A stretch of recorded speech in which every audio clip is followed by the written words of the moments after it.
Boa tarde, pessoal. Espero que estejam todos bem. Apesar de que a gente está tendo algumas medidas de volta ao normal, não está normal. Então a gente tem que continuar ainda nos cuidando, né, de toda essa situação aí desse vírus.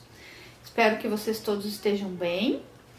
Então vamos lá, vamos esclarecer mais algumas coisas sobre lipídios. Depois nós teremos um material que eu vou enviar para vocês pelo e-mail e no Moodle, para complementar mais a questão da importância, né, dos lipídios. Então, eles têm muitas importâncias, além da parte de ser uma boa moeda energética.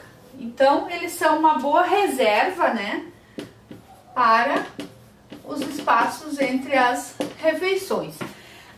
Eu falei na última videoaula que eles tinham um rendimento maior que a glicose, né? Então agora nós vamos fazer uma pequena comparação, só um esquemão do processo, porque esse é o processo que a gente vai ver depois na parte de metabolismo e terá que ser em aulas presenciais. Então nós vamos levar nosso conteúdo até enzimas e depois, quando a gente voltar, a gente vai conversar, né, para ver as dúvidas de vocês, o que a gente vai precisar retomar. Mas isso aqui que eu vou mostrar para vocês, vocês não precisam entender o processo inteiro agora. Eu quero que vocês entendam qual é o denominador comum, a substância em comum, então, que tem entre ácidos graxos e glicose, então carboidratos e lipídios, né? Então, nessa transformação aqui da glicose até ela chegar nessa molécula aqui chamada acetil-coenzima A ou acetil-CoA, ela precisa se transformar, então, ser quebrada primeiro em duas moléculas de piruvato e depois acetil-CoA. O ácido graxo, ele já é formado de várias moléculas de acetil-CoA. Tem uma figura que eu coloquei lá nos slides para vocês que mostra esse denominador comum ali, né? Então, aqui nós temos um rendimento maior dessa molécula. Aqui, ó, uma glicose vai formar 2-acetil. Vou abreviar aqui, tá? Enquanto um ácido graxo, o mais comum, que tem 16 carbonos, ele vai formar 8-acetil.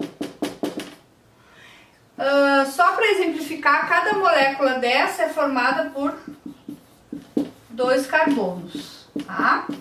Então, a partir dela, e só a partir dela, é que vai começar, então, a síntese do ATP. Então, a síntese do ATP, ela ocorre dentro da mitocôndria e ocorre a partir dessa molécula aqui. Depois vão vir mais algumas etapas e vai ser formado o ATP. Então, se a gente for comparar uma molécula de glicose, ela vai passar pelas etapas até formar o piruvato, ela vai render 2-acetil.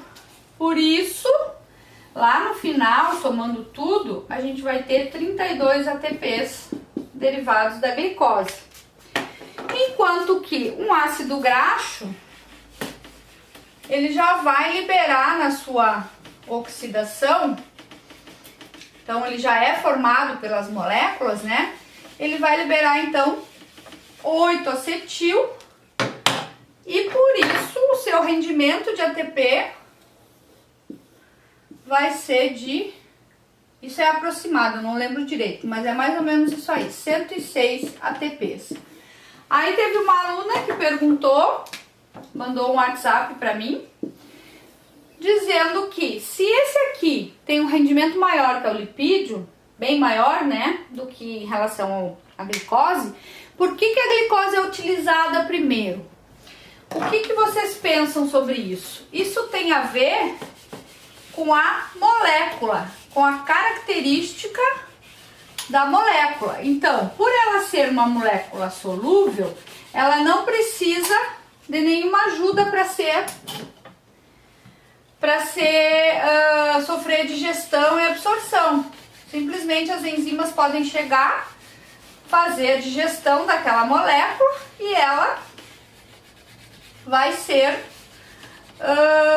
absorvida. Então, ela tem uma facilidade no processo de digestão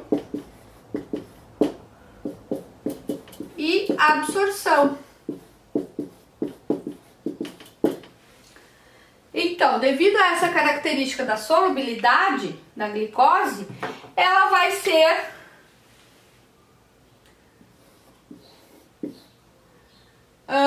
uma disponibilidade, né? Ela vai estar disponível mais rapidamente. Então, a gente tem aqui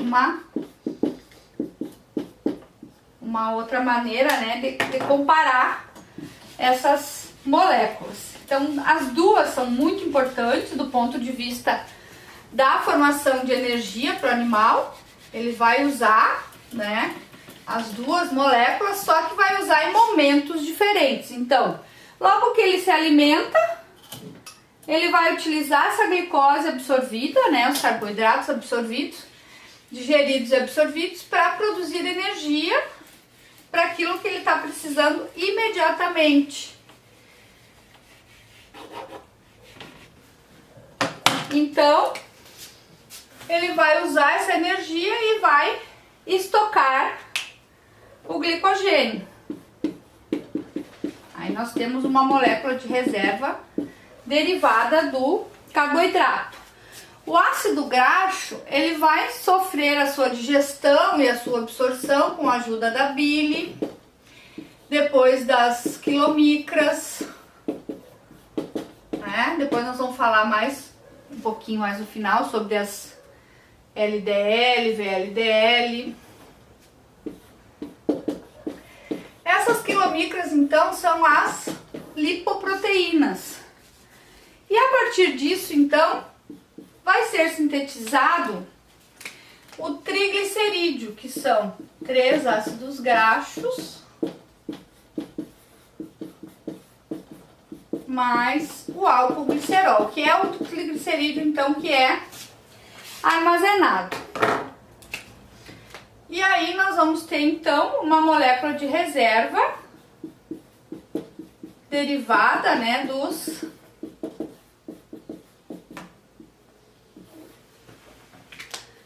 lipídios, tá? Então aqui nós temos uma molécula compacta, né, essencialmente gordura, bem reduzida, né? Então cada ácido graxo desse, quando é liberado aqui da cadeia do triglicerídeo, ele vai render, então, até mais de 100 ATPs por molécula de ácido graxo. Então é uma forma bem eficiente de sustentar o animal no espaço entre as refeições, quando ele não está ingerindo nenhum alimento. Então vejam bem, esse aqui é uma glicose, então é uma reserva também, né, que pode ser disponível no espaço entre as refeições, na forma de glicogênio, mas que vai estar disponível mais rapidamente para a bioenergética, e também tem a manutenção da glicemia. Todo o metabolismo animal, ele vai gerar em torno de duas coisas, que é os níveis de ATP, né, que ele vai precisar, então, para todos os processos bioquímico-fisiológicos, né, para sustentação, e também os níveis de glicose na circulação. Então são duas coisas bem importantes, né, que vocês vão ter que gravar, porque vocês vão escutar muito até o final do semestre toda essa função, né? Então, quando a gente for estudar como que o animal regula isso, como que ele aproveita essa energia, como que ele transforma, por exemplo, as moléculas de glicose e de lipídio em energia, a gente vai estar sempre pensando nessas duas coisas, nos níveis de ATP e na glicose. Bom, então falando agora mais sobre os lipídios, né, que é o tema da nossa aula, nós temos 3 tipos principais, então, de lipídios, né? Os triglicerídeos, que eu já falei um pouco, que são os de armazenamento. Os lipídios estruturais, que são aqueles componentes da membrana, que agora a gente vai ver umas diferençazinhas entre eles, né?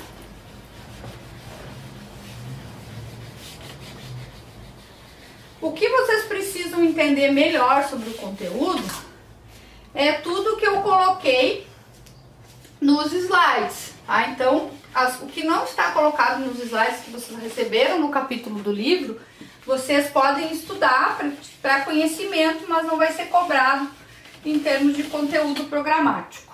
Ah, então nós temos os triglicerídeos, que são os nossos lipídios de armazenamento, né? Aonde que esses triglicerídeos vão se depositar? Tecido adiposo.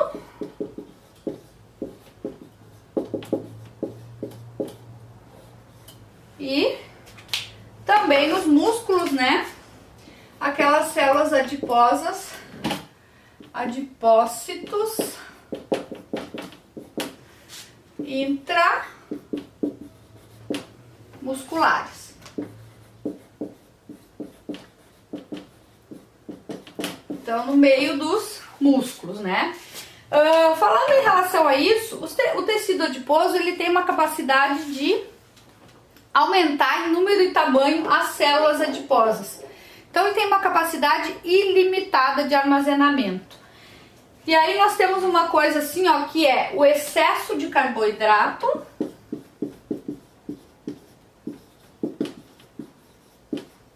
na dieta. Por isso é bem importante ter o controle, né, da dieta do animal. Quando ele come muito carboidrato, ele vai fazer o quê? Ele vai estocar no primeiro momento o glicogênio no fígado e no músculo. Lembrando que essa reserva é uma reserva que tem um limite, né, de 10% no fígado e 1% no tecido muscular. Esse excesso de carboidrato na dieta, ele vai se transformar então em essas glicoses, vão gerar acetil-CoA, aí daqui ácidos graxos, e conforme esses ácidos graxos vão sendo sintetizados, nós temos a formação de mais triglicerídeos. Então, a dieta desbalanceada, uma dieta rica em carboidratos, ela vai então um excesso, ó. Então tem que ser em excesso, não na medida, né, do que o animal consegue aproveitar. O excesso do carboidrato então implica em ter glicose sobrando, que não são moléculas que são desperdiçadas. Elas também não podem ficar na circulação, porque elas causariam uma hiperglicemia, um aumento da glicose no sangue, não pode acontecer. Então, são moléculas que são aproveitadas. Uma das formas de aproveitar ela, além da síntese do glicogênio, é se tiver sobrando. Então, sempre nós estamos falando numa situação extrema aqui, nesse caso, né? Se tiver sobrando, então, ela vai se transformar em acetil-CoA, ácidos graxos, e esses ácidos graxos, então, juntando 3 numa molécula do glicerol, nós vamos ter o triglicerídeo. Esse é o tipo de reserva, né, de molécula de armazenamento, então, que pode ser formada a partir dos lipídios. É muito importante? É muito importante, principalmente nos períodos entre as refeições. O que eu falei aqui foi de uma situação anormal, que eu vou mandar para vocês 2 artigos, um sobre obesidade em felinos e o outro em caninos com problemas de dislipidemia, ou seja, excesso de triglicerídeo, excesso de colesterol na circulação. Então isso provavelmente, uma das causas, né, é a obesidade, é o sobrepeso no animal, e muitas vezes é causado por um desbalanço na dieta. Não existe uma regra, mas tem várias evidências, né, mostrando que tem uma relação quase que direta, né, entre aquilo que o animal come e como o seu metabolismo vai funcionar. Bom, vamos seguir aqui então sobre os tipos de lipídios. Desculpa, lipídios estruturais agora são aqueles lipídios de membrana, né? Então nós temos dentro dessa classificação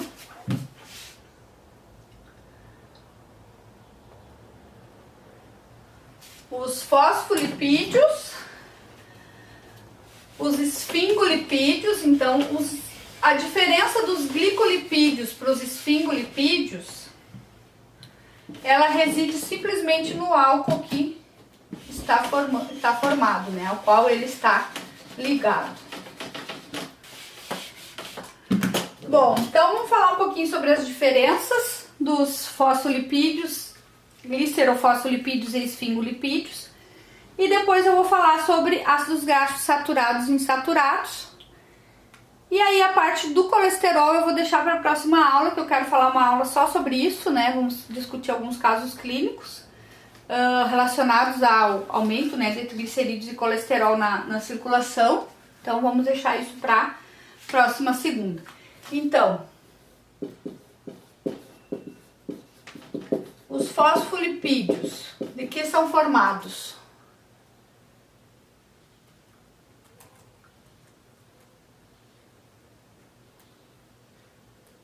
Os fosfolipídios, então, tem um glicerol,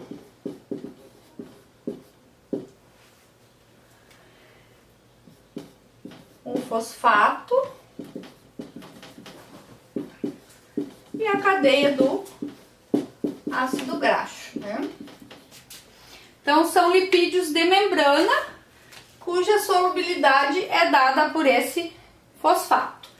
E aí nós temos dentro desses lipídios de membrana os esfingolipídios. Aqui a diferença é que a gente tem o álcool esfingosina ligado ao ácido graxo, certo? Vocês podem ver que no material de vocês tem bem explicadinho. Mas os esfingolipídios, então, são um outro tipo de lipídio de membrana que tem, ao invés do glicerol, a esfingosina. E aí nós podemos ter ainda glicolipídios, que seriam assim, moléculas de glicose, né, ligadas, que nós temos isso nas membranas, né, mais o ácido graxo. E aí vai variar dependendo do tecido. Então tem alguns que são chamados gangliosídeos ou cerebrosídeos, que são lipídios componentes das membranas cerebrais, que são um pouquinho diferentes de outras células, por exemplo, mais comuns, vamos dizer assim, né? Então a gente tem diferenças na composição lipídica da membrana de acordo com as funções da célula. E temos uma importante função dos lipídios ali na bainha de mielina, né? Na condução, então, do impulso nervoso pelo cérebro. Então a gente tem uma importante função ali, que é a formação daquela bainha de mielina para auxiliar, né, na função da condução, então, do impulso nervoso do cérebro até outros locais. Vamos ver as diferenças, então, entre ácido graxo saturado e insaturado, né? E aí a gente termina a nossa aula. Eu quero que vocês leiam depois o material que eu vou mandar sobre dislipidemias, então deficiências, né, no metabolismo de lipídio em animais, e também sobre os diferentes tipos de colesterol. De repente eu vou falar um pouquinho aqui sobre HDL e LDL para vocês entenderem a diferença, né? E aí na próxima aula nós vamos falar só sobre isso, trabalhando então com casos reais. O que aparece no sangue do animal, como é que ele se apresenta, quais são os sintomas físicos que aparecem nessas dislipidemias, né? E quais são as implicações para a saúde do animal. Então vamos lá. Os ácidos graxos podem ser de dois tipos: saturados ou insaturados. Então todos eles têm caracteristicamente, né, uma cabeça polar e uma cauda, né, que daí a gente tem aquelas moléculas de acetil-CoA que são totalmente insolúveis. Então toda essa parte aqui da cauda, ela é caracteristicamente insolúvel, e essa cabeça polar é a única fração, né, solúvel dessa molécula do ácido graxo.